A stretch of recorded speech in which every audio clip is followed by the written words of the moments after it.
میرے پیارے سننے والوں، میں آپ سے پوچھنا چاہوں گی کہ کیا اگر آپ واقعی پریشان ہیں تو آپ اللہ کے سامنے رو کیوں نہیں لیتے؟ اللہ کے سامنے جتنا چاہے رو لے، وہ بیزار نہیں ہوتا۔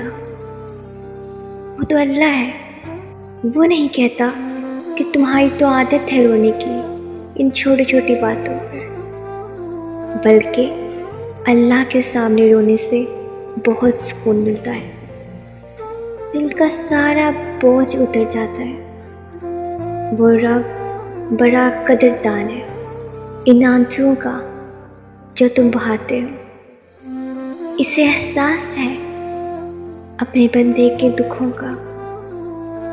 وہ موقع دیتا ہے بندے کو اپنے سامنے کھل کر رونے کا، تاکہ دل کا سارا غبار نکل جائے، دل صاف ہو جائے، اور پھر وہ شفاف اور حساس دل کو سکون سے بھر دیتا ہے۔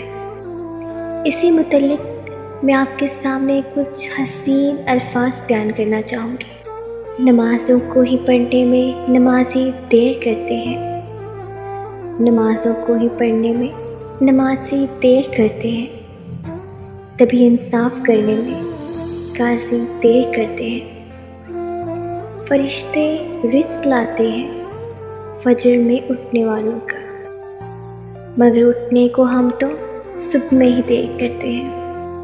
وہ اپنے ہاتھ پھیلاتے ہیں انسانوں کے آگے، وہ اپنے ہاتھ پھیلاتے ہیں انسانوں کے آگے، مگر اللہ سے لینے میں اکثر دیر کرتے ہیں۔ جو چاہے ہم دعا سے وہ ہمیں بس مل ہی جاتا ہے، جو چاہے ہم دعا سے وہ ہمیں بس مل ہی جاتا ہے۔ دعائیں مانگنے میں رب سے ہم ہی دیر کرتے ہیں۔ اس کے علاوہ جانتے ہیں اللہ آپ کو بے بسی اور پریشانی کے مقام پر کیوں لاتا ہے؟ تاکہ تم اللہ سے رجوع کرو اور یقین سے مانگو۔ جب آپ اپنی مانگی گئی دعاؤں پر یقین کرنا سیکھ جائیں گے تو ہر چیز جو آپ کو ابھی ناممکن لگ رہی ہے وہ وقوع پذیر ہونے لگے گی۔ غیب سے تمہارے لیے مدد آئے گی۔ جو چیز نصیب میں نہیں ہے وہ دیکھنا وہ بھی تم پا لو گے، کیونکہ وہ ذات اللہ کی ہے جو ایک آنسو کو اتنی محبت سے سنبھالتا ہے۔ تو سوچو وہ ان دعاؤں کو کیسے رد کر سکتا ہے جو صرف اس سے مانگی گئی ہوں؟ وہ ان سجدوں کو کیسے نظر انداز کر سکتا ہے جو تکلیف میں صرف اس کے سامنے کیے گئے ہوں؟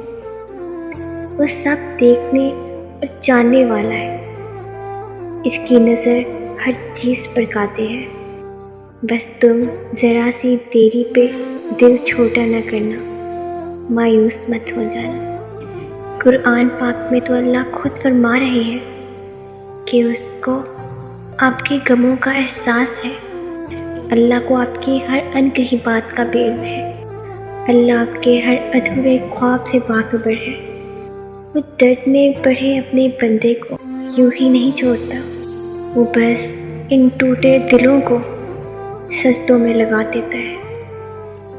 ان روتی آنکھوں کا سکون دعاؤں میں لکھ دیتا ہے، اور جو دل سجدوں میں کن کے منتظر رہتے ہیں نا، ان کے لیے خدا کی محبت مثالی ہوتی ہوگی۔